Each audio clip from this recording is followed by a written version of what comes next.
ओम नमो भगवते वासुदेवाय। ओम कृष्णाय नमः।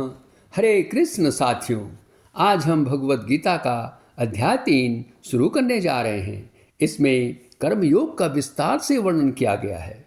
इस अध्याय में श्री भगवान हमें बता रहे हैं कि मनुष्यों को अपने कर्म किस तरह करने चाहिए, क्यों करने चाहिए, कर्म करने से क्या लाभ होगा और यदि हम कर्म नहीं करेंगे तो इससे क्या हानि होगी, कौन से कर्म हमारे लिए बंधन कारक बनते हैं और कौन हमें मुक्ति प्रदान करते हैं। इस तरह के उपदेश भगवान हमें इस अध्याय में दे रहे हैं।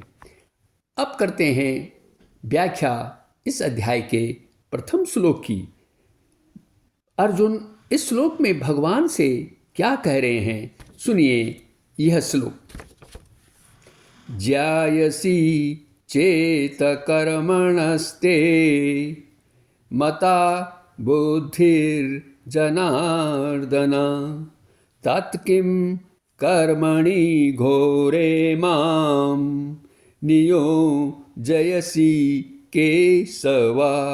अर्थात हे जनार्दन, यदि आप कर्म करने की अपेक्षा ज्ञान को श्रेष्ठ मानते हैं तो फिर हे केशव, आप मुझे इस घोर कर्म में क्यों लगा रहे हैं। आइए अब हम इस श्लोक की विस्तृत व्याख्या करेंगे। साथियों, इस श्लोक में अर्जुन श्री भगवान को जनार्दन और केशव नाम से संबोधित कर रहे हैं। जानते हैं इन संबोधनों से अर्जुन क्या स्पष्ट करना चाहते हैं। जब हम अपने मन की अभिलाषाओं की पूर्ति करने के लिए जिनसे प्रार्थना करते हैं, याचना करते हैं, उसे जनार्दन कहते हैं।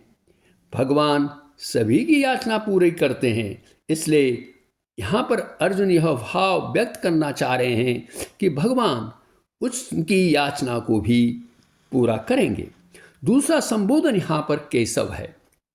केशव में क ब्रह्मा के लिए है, अ विष्णु के लिए है और ईश शंकर के लिए है। हरिवंश पुराण में ये कहा गया है कि भगवान जो हैं वे ब्रह्मा जी को भी नियंत्रित करते हैं और शंकर जी को भी नियंत्रित करते हैं।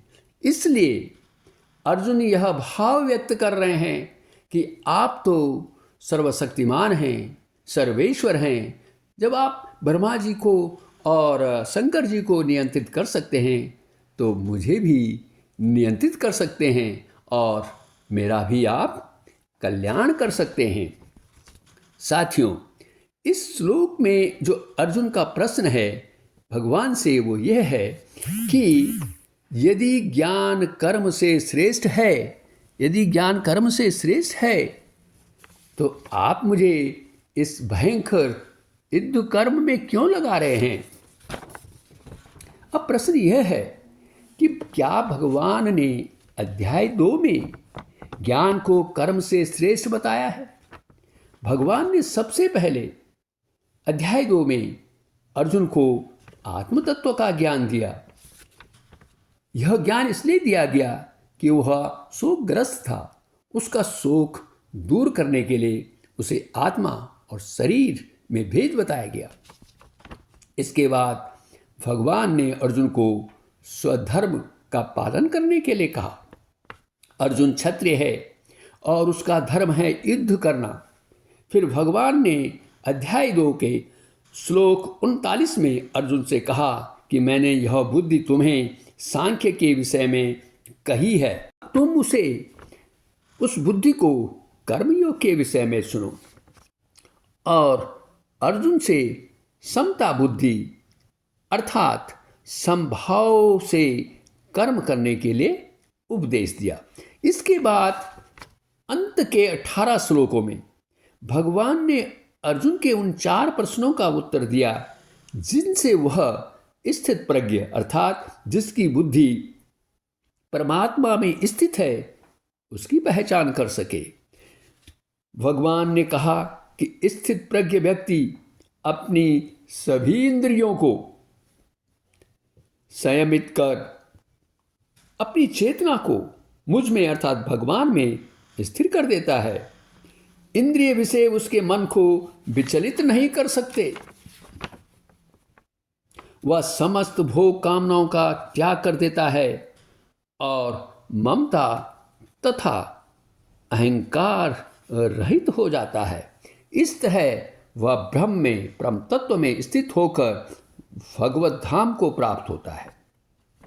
यह सब सुनकर अर्जुन को लगा कि यह ज्ञान तो कर्म से श्रेष्ठ है और भगवत धाम की प्राप्ति के लिए हिंसात्मक युद्ध रूपी कर्म को करने की भी जरूरत नहीं है। इस कारण अर्जुन भगवान से पूछते हैं कि जब ज्ञान कर्म से श्रेष्ठ है तो आप मुझे इस युद्ध रूपी हिंसात्मक कर्म में क्यों लगा रहे हैं, जिसमें दोनों पक्षों के अपने ही परिजन मारे जाएंगे। इसलिए भगवान यहाँ पर अर्जुन को स्पष्ट शब्दों में कह रहे हैं कि मैंने तो ऐसा कुछ नहीं कहा है अध्याय 2 में कि ज्ञान जो है कर्म से श्रेष्ठ है या कर्म से निकृष्ट है। इसी तरह का अब दूसरा प्रश्न अर्जुन भगवान से करते हैं श्लोक संख्या 2 में। इसके बारे में हम जानेंगे अपने अगले वीडियो में। इन्हीं शब्दों के साथ इस वीडियो को देखने के लिए आपका बहुत बहुत धन्यवाद। कृपया इस वीडियो को शेयर करें, लाइक करें और इस चैनल को सब्सक्राइब भी करें। आपका बहुत बहुत धन्यवाद।